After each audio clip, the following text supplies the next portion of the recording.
নমস্কার। যুক্তি তর্ক সঙ্গে অর্কই আপনাদের স্বাগত। আপনাদের সঙ্গে আমি অর্কপ্রভ সরকার। 14 বছরেরও বেশি সময় ধরে মুখ্যমন্ত্রী আছেন মমতা বন্দ্যোপাধ্যায়। বিধানসভায় তিনি যেরকম বিরোধের মুখে পড়েছিলেন 4 সেপ্টেম্বর, তার 14 বছরের শাসন পর্বে সেই বিক্ষোভের মুখে তিনি কিন্তু কখনো পড়েন।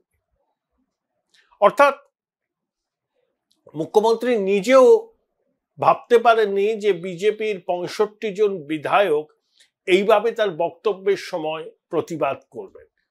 দেখুন, বিজেপি বিধায়করা যেভাবে প্রতিবাদ করেছেন, আপনি মনে করতে পারেন যে সংসদীয় রীতিনীতির বিরোধী। আমি এইসব তাত্ত্বিক আলোচনায় যাচ্ছি না, কারণ তাত্ত্বিক আলোচনা তখনই করা সম্ভব যখন রাজ্যের শাসক দল সংসদীয় আচার আচরণ মেনে চলে। তাহলে তো মেনে চলে না। মুখ্যমন্ত্রীর ভাষণ সরাসরি সম্প্রচার করা হলো, বিরোধী দলের বিধায়কদের ভাষণ সম্প্রচার হলো না। মুখ্যমন্ত্রী নিরাপত্তা রক্ষে নিয়ে বিধানসভায় প্রবেশ করতে পারবেন, অন্য কেউ সেই অধিকার পাবেন না, এমনকি বিরোধী দলনেতা পর্যন্ত নয়। বিরোধী দলনেতাকে ছায়া চিফ মিনিস্টার বলা হয়, shadow chief minister.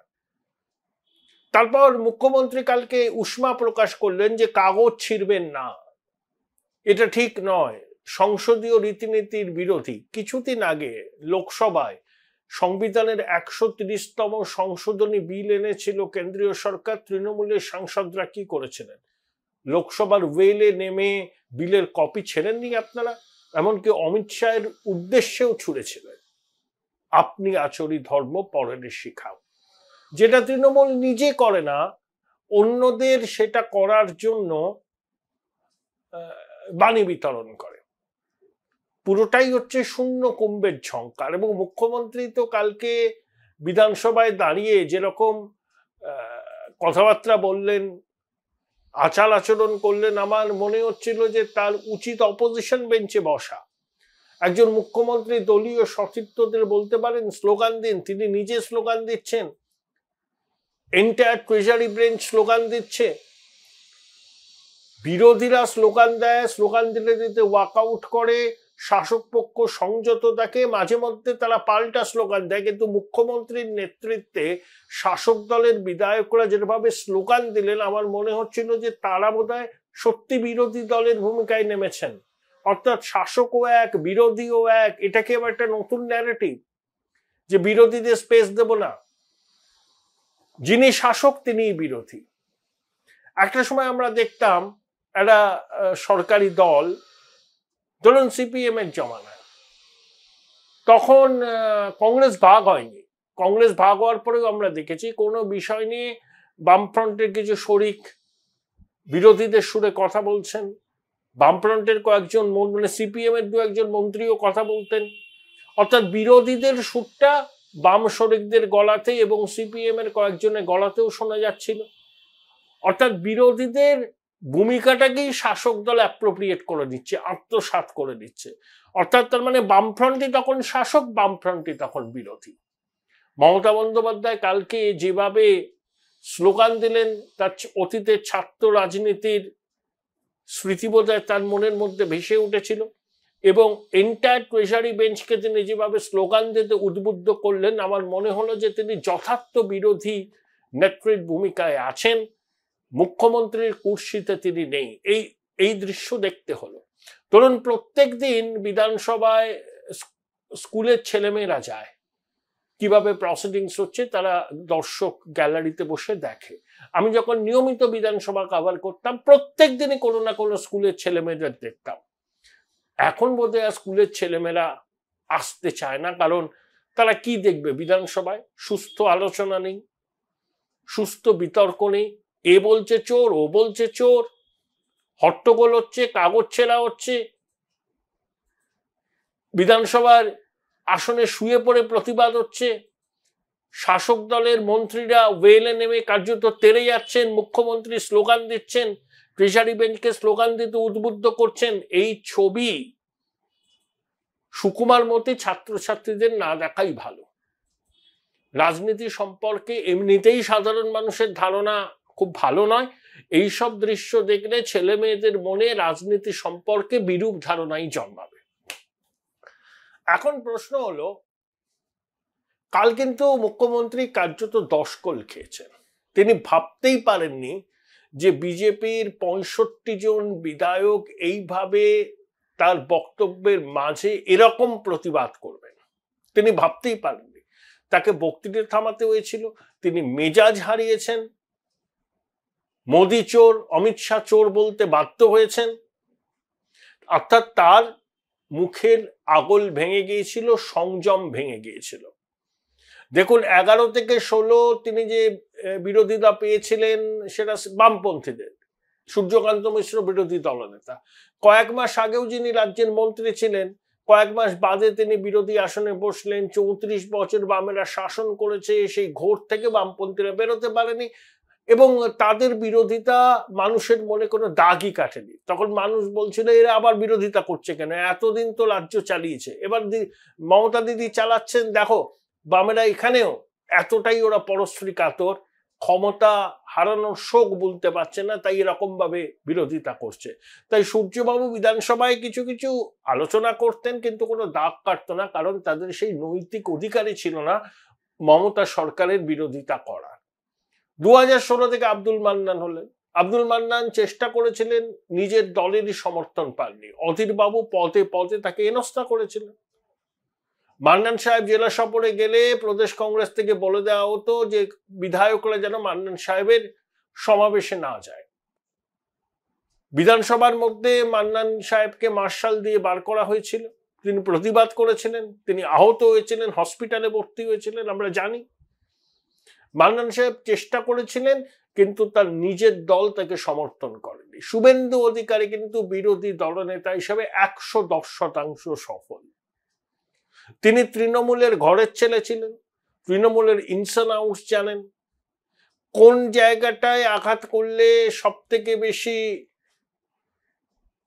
Trinamool react করবে সেটা শুভেন্দু অধিকারীর থেকে ভালো কেউ জানেন না। এবং তৃণমূলের বিধায়ক এবং মন্ত্রীদের একটা বড় অংশ এখনো শুভেন্দু অধিকারীর সঙ্গে ব্যক্তিগত যোগাযোগ রাখেন এবং আমলাশাহীর একটা বড় অংশ শুভেন্দু অধিকারীর সঙ্গে যোগাযোগ রাখেন। তাই শুভেন্দু সরকারের অনেক খবর আগে ভাগে পেয়ে যান, যেটা মমতা বন্দ্যোপাধ্যায়ের ক্যাবিনেট কলিগরাও পান না, সেটা বিরোধী দলনেতার হাতে চলে আসে। তাহলে শুভেন্দু অধিকারীর নেতৃত্বে বিজেপি বিধায়করা যে মারমুখী হবেন এটা জানাই কথা। তাই শুভেন্দু অধিকারীকে সাসপেন্ড করা হয়েছে।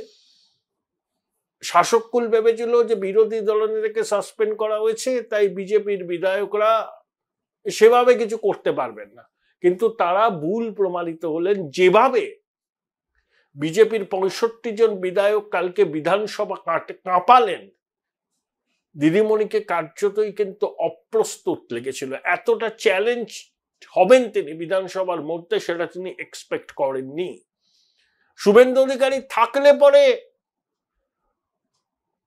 কলাকাটাকাটি হতো, বাজানো বাজাতো, স্লোগান পাল্টা স্লোগান হতো, এটা শাসক শিবির এক্সপেক্ট করেছিল। তাই শুভেন্দু বাবু সাসপেন্ড হওয়ার পর বিজেপির বিধায়করা এইভাবে প্রতিবাদ করবেন, স্লোগান দেবেন, মুখ্যমন্ত্রীর বক্তব্যে বাধা সৃষ্টি করবেন, এটা তারা এক্সপেক্ট করেননি। এটা তাদের কাছে অপ্রত্যাশিত ছিল এবং মুখ্যমন্ত্রীর কাছে, এবং সেই জন্য তিনি সংযম হারিয়ে অনেক কথা বলেছেন। পরিষ্কার বোঝা গেছে তিনি অত্যন্ত ক্রুদ্ধ, রাগত। নিজের দলের বিধায়কদেরও শাসন করেছেন। Join Indian Institute of Hotel Management now. Right choice, right decision. Humayun কবিরকে ভর্ৎসনা করেছেন, অন্য মন্ত্রীদের বলেছেন সিটে বসে, আবার বলেছেন স্লোগান দাও। বিজেপির বিধায়কদের কয়েকজনের উদ্দেশ্য করে বলেছেন আপনারা দল বদলু, ছিলেন তৃণমূলে এখন বিজেপিতে গেছেন। এবং তিনি আগে কখনো বলেননি, সরাসরি বললেন মোদি চোর, অমিত শাহ চোর। এগুলো কিন্তু নার্ভাসনেসের লক্ষণ। আসলে প্রচন্ড চাপ পড়ছে, তো স্নায়ু ধরে রাখা মুশকিল হচ্ছে। ভালো খবর তো কিছু নেই। বাংলা ভাষা উপর আক্রমণ, বাঙালির উপর নিগ্রহ, এটাই তো ছিল এই বিশেষ অধিবেশনের একটা প্রস্তাব, এটা নিয়েই তো আলোচনা। সেই আলোচনা থেকে আমরা কি পেলাম? নির্যাস বিগ জিরো। মুখ্যমন্ত্রী জনসভাতেও যা বলেন, কতগুলো কবিতার লাইন তার ঠোঁটস্থ আছে সেগুলো তিনি বললেন, নতুন একটা কথা শোনা গেল না। বিজেপিকে তোপ দাগলেন, আর মোদি চোর, অমিত শাহ চোর তৃণমূল বলল, আর এরা বলল তৃণমূল চোর, চাকরি চোর, গদি চোর। এই তো হলো। যে উদ্দেশ্যটা নিয়ে বিধানসভার অধিবেশন ডাকা হয়েছিল সেই উদ্দেশ্য কিন্তু শাসকের সফল হলো না। এবং মুখ্যমন্ত্রীর ভাষণের নির্যাস কি? অন্তঃসার শূন্য যে কথাগুলো তিনি অহরহ বলেন বিধানসভার মধ্যে, সেই কথাগুলোই বললেন। 1, 2, 3, 4 বিজেপির সবাই চোরে তো বিজেপির স্লোগানকে কপি করেছে তৃণমূল। সেখানে তো একটু মগদাস্ত্র প্রয়োগ করলে ভালো হতো, নতুন স্লোগান কয়েন করতে পারতেন। বঙ্গবাসী একটা নতুন স্লোগান শুনে 200 মজা পেত, সেসব না করে বিজেপি স্লোগানকেই কপি করছেন। আসলে যেটা হয়েছে না, শাসক দলের কাছে কোনো বিষয় নেই, তাই একটা কল্পিত বিষয়কে সামনে রেখে তারা একটা ন্যারেটিভ তৈরি করতে চাইছে, একটা টেমপ্লেট তৈরি করতে চাইছে। কিন্তু শাসক নিজেই জানে যে এখনো পর্যন্ত সেই ন্যারেটিভ গ্রহণযোগ্য হয়নি মানুষের কাছে। কারণ যে ন্যারেটিভটা তারা তৈরি করতে চলেছেন সেই ন্যারেটিভটার কোনো বাস্তব ভিত্তি নেই। কোথাও বাঙালি আক্রান্ত হচ্ছে না, ভাষার উপর কোথাও সন্ত্রাস হচ্ছে না। এই যে বিজেপির নেতারা পুজোর আগে বিভিন্ন রাজ্যে যাবেন যেখানে বাঙালি আছে, বাঙালি পুজো করে, তাদের কাছে গিয়ে বলবেন, তাদের অভিজ্ঞতা জানতে চাইবেন যে মুখ্যমন্ত্রী বারবার করে বলছেন যে বাঙালি নিগ্রহ, বাংলা ভাষার উপর সন্ত্রাস হচ্ছে, তাদের অভিজ্ঞতা কি? দেখুন, মহালয়া থেকেই পুজোর আবহ শুরু হয়ে যায়, লক্ষ্মী পুজো পর্যন্ত চলে। ওই সময় বাঙালি যেখানেই থাকুন না কেন উৎসবের আবহে থাকেন। পুজোর 4-5টা দিন তারা এলাকায় থাকলেন, ঠিক আছে, তার আগে বা তার পরে এক একজন এক এক রাজ্যে যাবেন, এক এক দিন থাকবেন, সেখানকার বাঙালিদের সঙ্গে ইন্টারাকশন করবেন, ভালো উদ্যোগ। বাংলা ভাষা আক্রান্ত, বাঙালি আক্রান্ত ন্যারেটিভ খাচ্ছে না, খাবেও না। আইপ্যাকের পরামর্শে মুখ্যমন্ত্রী এবং তৃণমূল এই ন্যারেটিভটা মরিয়া হয়ে বাঙালিকে খাওয়াতে চাইছে, কিন্তু এখনো পর্যন্ত নো টেকার। বিধানসভাতেও যে বিষয় নিয়ে আলোচনার জন্য বিধানসভা ডাকা হয়েছিল সেই বিষয় নিয়ে আলোচনা হলো, ওটাকে আলোচনা বলে না। যেটা হলো তার মধ্যে কোনো মেটেরিয়াল নেই। মুখ্যমন্ত্রী বাইরেও যা বললেন, বিধানসভাতেও তাই বললেন, ওটাই তিনি বলেন। কতগুলো চেনা পরিচিত লব্জ বারবার করে বলেন, কিছু কবিতার লাইন তার ঠোঁটস্থ আছে সেগুলো বলেন, ব্যাস। আমরা ভেবেছিলাম নতুন কিছু শুনবো, নতুন কিছু দিশা দেখাবেন তিনি, তার পরিকল্পনার কথা বলবেন, কিন্তু সে তো পাওয়াই গেল না। উল্টে আমরা দেখলাম 14 বছরের রাজ্যপাটে মুখ্যমন্ত্রী প্রথমবার এরকম চ্যালেঞ্জের মুখে পড়লেন বিধানসভার ভিতরে।